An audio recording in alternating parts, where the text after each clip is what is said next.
adjusting the Tice Rob minutes, it's like 6 minutes either way. Those other positions right now are like 20 minutes of difference where guys aren't playing tonight. But if Tristan played tonight, Rob would have been probably in the 16-17 range again, and we'd be screaming all over. So I'm not going to argue the Rob thing. That's another problem with the roster. You want to talk about that Thompson thing?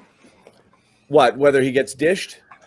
Yeah, because that's the start of this conversation, the adjustments that need to be made here. Who is spreading that? Because it's out there. That was Chris Haynes. Why is he out tonight? COVID. So he's got COVID now? So now he doesn't even we don't even see him before the deadline and like in the protocols. We don't know if he's got I don't know if he's got it. We just know he's in the safety protocol. Yeah, that could be tracing. Great timing.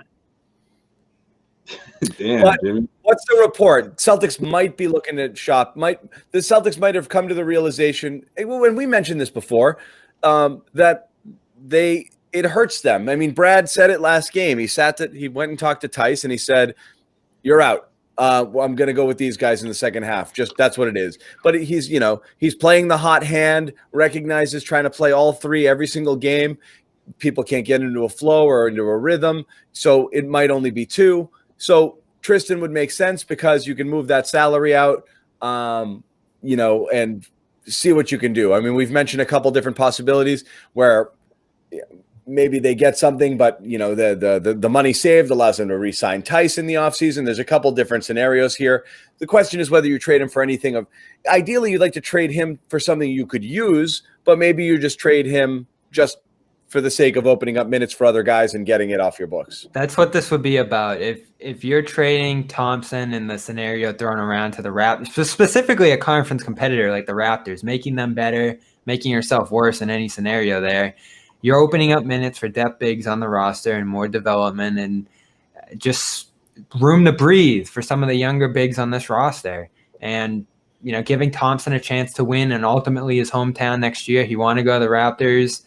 They ended up going to Tampa, and I think that was a big motivating factor in him coming to Boston in the first place. So to see that out there in reports signaled to a lot of people out there that Thompson would be okay with a move like that, and there's some level of agent appeasement there and just making sure he's set up because he ultimately came here to have a big role, and if they're shipping him out somewhere, they want it to be a place where he's going to be happy with. But that just signals to me, are the Celtics, are Thompson having that conversation right now where, we might just move on if this season isn't looking great? Where do you want to go? And that's where I start thinking again. We thought about this at the worst times of this year. Do you just kind of throw in this year and sink a little deeper and get a better draft position and make this a development year? I'd be much better with that than a first round exit, second round sweep type situation. I know, but we kind of discussed this. Is one, Bobby, that's they're not going to punt the season. Enough with that take. Yeah, it's just never going to happen. I can't believe you used that word a couple weeks ago, the T word, talking about tanking. But anyways, let's talk about the team, though, or at least the report, right? And it's from Chris Haynes of Yahoo Sports. He's talking about he links the Toronto Raptors, and we don't know if it's because of obviously family he grew up there and the ties that he had. But I mean, look, I know this name isn't crazy sexy for some fans out there, but I mean Stanley Johnson, he's an option, I guess. I mean, if we're talking about locking the return wouldn't be great. It wouldn't be great. It would just be another weapon to help you defend the perimeter, and that's exactly what we're saying in return here. But I mean, let's face it.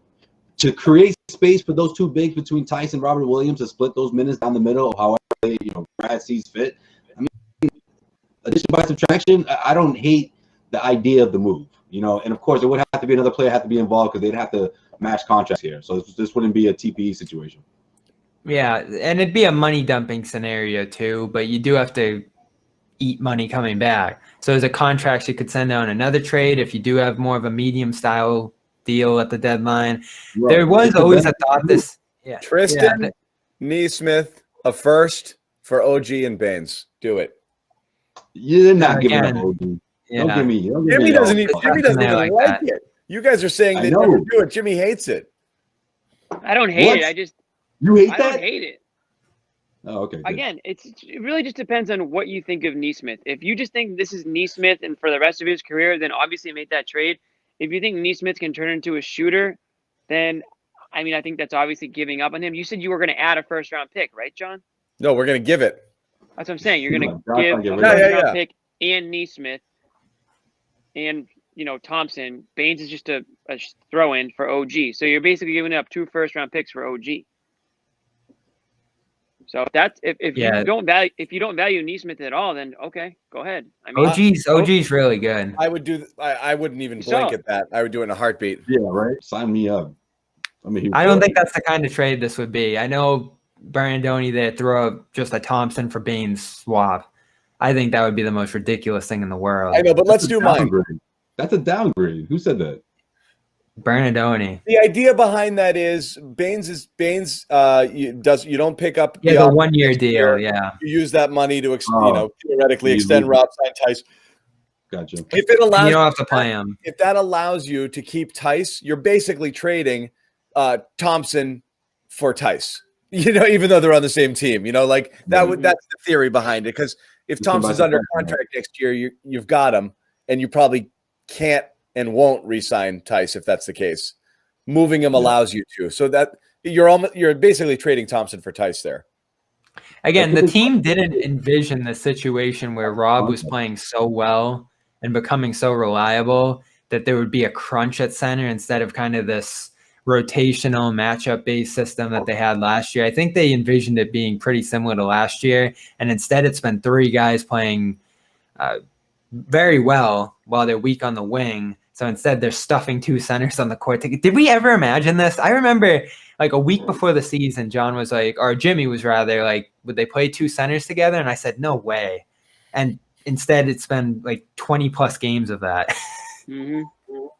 Sherrod, what's this Tristan Thompson report all about we're seeing today? Yahoo. They're talking about trading him? I think it's an option. I think every single player on this team, not named Jaylen Brown or Jason Tatum, there has been some level of discussions about them with other teams. It has to be. But the problem that the Celtics are running into is that they have very few choice meets, players, assets, whatever you want to call them, that teams want. Because you guys were talking earlier about like sweeteners, right? That's all they got on this damn roster. That's all they got. And 7 listen, pockets of Splenda. That's exactly. I mean, look, I've got my fruit juice. I got my soda. I don't need all this damn sweetener. I need a real drink, Jimmy. I need a real drink. That's what they got. And all I got is sweeteners. This is not helping me. I don't want you sweet and low. That's why I think Danny Ainge is preparing everyone for them to not get a deal done, because I don't think it's him blowing smoke. I think it's just the reality of the landscape that everyone is like, well, we like Jason, we like Jaylen, and then it gets kind of like cricket silence at that point. Right. So that's the thing. It's gonna be hard and they don't have like those real choice draft picks. They have their own picks, but who the hell is itching to pick number 22? Exactly. Yeah. So at least when they had the picks from Cleveland and Cleveland sucked, they can kind of dangle that out there. Sherrod, we've been saying this for 40-something games, but it might take you to say it in order to get Bobby to get it.